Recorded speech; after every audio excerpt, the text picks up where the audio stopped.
Hello, food and craft വേൾഡിലേക്ക് സ്വാഗതം. ഇന്നത്തെ എൻ്റെ റെസിപ്പി എന്ന് പറഞ്ഞാൽ ഒരു അടിപൊളി ടേസ്റ്റുള്ള ഒരു നെയ്ച്ചോറിൻ്റെ റെസിപ്പിയാണ് കേട്ടോ. വളരെ ടേസ്റ്റും സോഫ്റ്റും ആയ ഒരു നെയ്ച്ചോറാണിത്. അപ്പം എല്ലാവരും ഒന്ന് ട്രൈ ചെയ്ത് നോക്കാനും മറക്കരുത് കേട്ടോ. അപ്പം ഇതെങ്ങനെയാണ് തയ്യാറാക്കുന്നത് നമുക്കൊന്ന് നോക്കിയിട്ട് വരാം. അപ്പം നമ്മുടെ വീഡിയോയിലോട്ട് പോകാം. അപ്പം നമ്മൾ നെയ്ച്ചോറ് ഉണ്ടാക്കാനായിട്ട് എടുക്കണ അരി എന്ന് പറഞ്ഞാൽ നമ്മുടെ ജീരകശാല അരിയാണ് എടുക്കുന്നത്. ഇതാകുമ്പോൾ നല്ല ടേസ്റ്റുമാണ്. ചെറിയ അരി ആയതുകൊണ്ട് ഇത് വെച്ചിട്ട് ഉണ്ടാക്കുമ്പോഴാണ് നെയ്ച്ചോറിന് ടേസ്റ്റ് കൂടണത്. മറ്റേ അരിയൊക്കെ വെച്ച് ഉണ്ടാക്കാൻ എന്നാലും പക്ഷേ ഈ അരി വെച്ചിട്ട് ഉണ്ടാക്കുമ്പോൾ ഒരു വല്ലാത്തൊരു രുചിയാണ്. അപ്പം ഞാൻ ഇതാണ് എടുത്തേക്കണത്. ഞാൻ ഒരു 3 കപ്പ് അരിയാണ് എടുക്കണത് കേട്ടോ.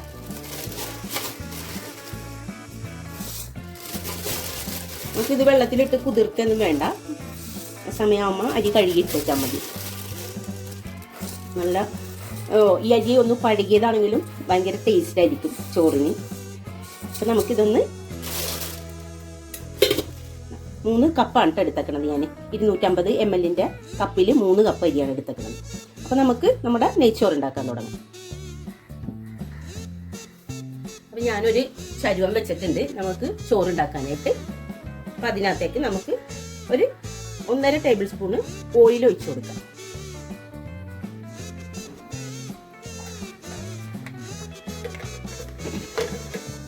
ഒരു 2 ടേബിൾ സ്പൂണ് നമ്മുടെ RKG ഒഴിച്ചു കൊടുക്കാം കേട്ടോ. രണ്ടും കൂടെ മിക്സ് ചെയ്തിട്ടാണ് ഉണ്ടാക്കുന്നത്. അതാണ് ഭയങ്കര ടേസ്റ്റുമാണ് ഈ ചോറിന്. നെയ്യ് മാത്രമല്ല ഓയിൽ കൊടുത്തിട്ട് ഉണ്ടാക്കുന്നതിന് ഭയങ്കര ടേസ്റ്റാണ് കേട്ടോ ചോറിന്. അവിടെ എണ്ണയൊക്കെ ഒന്ന് ചൂടായിട്ട് നമുക്ക് കുറച്ച് കശുവണ്ടി ഇട്ടെടുക്കാം.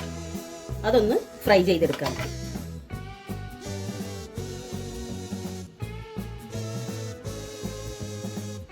ഇനി നമുക്ക് കുറച്ച് മുന്തിരി ഇട്ട് കൊടുക്കാം. ഉണക്കമുന്തിരി ഇട്ട് കൊടുക്കാം.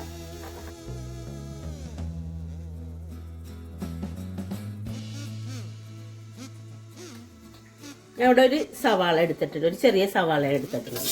അതൊന്ന് ഫ്രൈ ചെയ്തെടുക്കാം.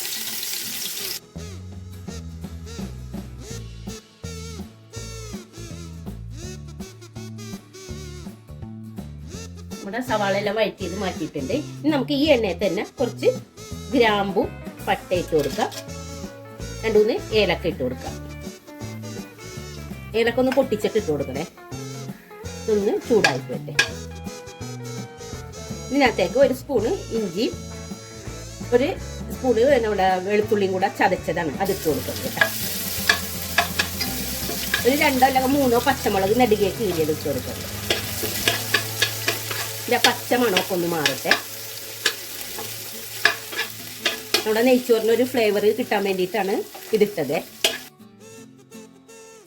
പച്ച മണമൊക്കെ മാറിയിട്ടുണ്ടെങ്കിൽ നമുക്ക് ഇതിനകത്തേക്ക് നമ്മുടെ വെള്ളം ഒഴിച്ചു കൊടുക്കാം. ഞാനിവിടെ കപ്പിൽ അരി എടുത്തില്ല. ആ കപ്പിൽ തന്നെയാണ് ഞാൻ 1 കപ്പ് അരിക്ക് 2 കപ്പ് വെള്ളം എന്ന അളവിലാണ് എടുക്കുന്നത്. അപ്പം അതൊഴിച്ചു കൊടുക്കട്ടെ. ഞാൻ ആവശ്യത്തിനുള്ള ഉപ്പിട്ട് കൊടുക്കുക. ഞാൻ ഇവിടെ കല്ലുപ്പാണ് ഇട്ട് കൊടുക്കുന്നത്. വെള്ളമൊക്കെ നല്ലതുപോലെ വെട്ടി തിളക്കട്ടെ. അപ്പം നമുക്ക് മൂടി വെച്ചിട്ട് നമുക്ക് വെയിറ്റ് ചെയ്യാം. നമുക്ക് വെള്ളമൊക്കെ തിളച്ചാൽ നോക്കാം. വെള്ളമൊക്കെ നല്ലോണം വെട്ടി തിളക്കുന്നുണ്ട്. ഇനി നമുക്ക് അരി ഇട്ട് കൊടുക്കാം. ഇവിടെ അരി കഴുകിയൊക്കെ വെച്ചിട്ടുണ്ടായിരുന്നു. അതിട്ട് കൊടുക്കണ്ട്. ഇതിനകത്തേക്ക് ഞാനൊരു ടീസ്പൂണ് നാരങ്ങ നീര് ഒഴിച്ചു കൊടുക്കുന്നുണ്ട് കേട്ടോ. 1 ടേബിൾ സ്പൂണാണ് കേട്ടോ ഒഴിച്ചു കൊടുത്തത്. ഞാൻ ഇതിനകത്ത് 1 സ്പൂണ് നമ്മുടെ നെയ്യും കൂടെ ഇട്ട് കൊടുത്തിട്ടുണ്ട് കേട്ടോ. 1 സ്പൂൺ ഇട്ട് കൊടുത്തിട്ടുള്ളേ. നമുക്ക് ചെറിയ തീയിൽ അടച്ചു വെച്ചിട്ട് നമുക്ക് വേവിച്ചെടുക്കാം കേട്ടോ. ചെറിയ തീയിലായിരിക്കണം വെക്കാന്. ഇടക്ക് നമുക്കൊന്ന് വെള്ളമൊക്കെ വയ്ക്കാന്ന് നോക്കാം.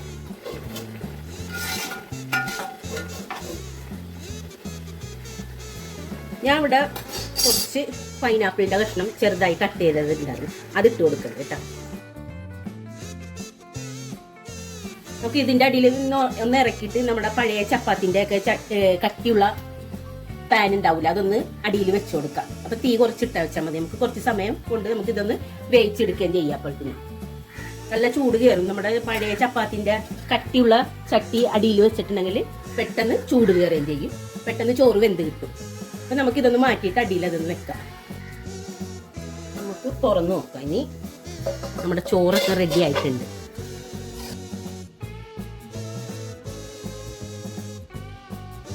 നമുക്ക് കുറച്ച് മല്ലിച്ചീര ഇട്ട് കൊടുക്കാം. ഫ്രൈ ചെയ്ത് വെച്ചേക്കണ സവാള,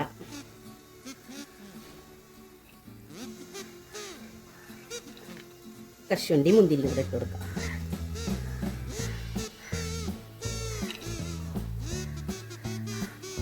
അപ്പം നമ്മുടെ വളരെ ടേസ്റ്റി ആയിട്ടുള്ള നമ്മുടെ അടിപൊളി നെയ്ച്ചോറ് റെഡി ആയിട്ടുണ്ട്. ഇനി നമുക്കിത് ഇറക്കി വെക്കാം. നമുക്ക് സെർവിങ് ബൗളിലോട്ട് വിളമ്പാം. ചൂടോട് കൂടി തന്നെ വിളമ്പാം. നമ്മുടെ അടിപൊളി ടേസ്റ്റുള്ള നെയ്ച്ചോറ് റെഡി ആയിട്ടുണ്ട്. നമ്മുടെ കല്യാണ വീടുകളിലൊക്കെ ഉണ്ടാകുന്ന അതേ ടേസ്റ്റുള്ള നെയ്ച്ചോറാണിത്. വളരെ ടേസ്റ്റിയും നല്ല സോഫ്റ്റും ആയിട്ടുള്ള നെയ്ച്ചോറാണ് കേട്ടത്. അപ്പം എൻ്റെ ഈ റെസിപ്പി എല്ലാവർക്കും ഇഷ്ടപ്പെട്ടെന്ന് കരുതുന്നു. ഇഷ്ടപ്പെട്ടാൽ ലൈക്ക് ചെയ്യാനും ഷെയർ ചെയ്യാനും സബ്സ്ക്രൈബ് ചെയ്യാനും മറക്കരുത് കേട്ടോ. അടുത്ത വീഡിയോയുമായിട്ട് വീണ്ടും കാണാം.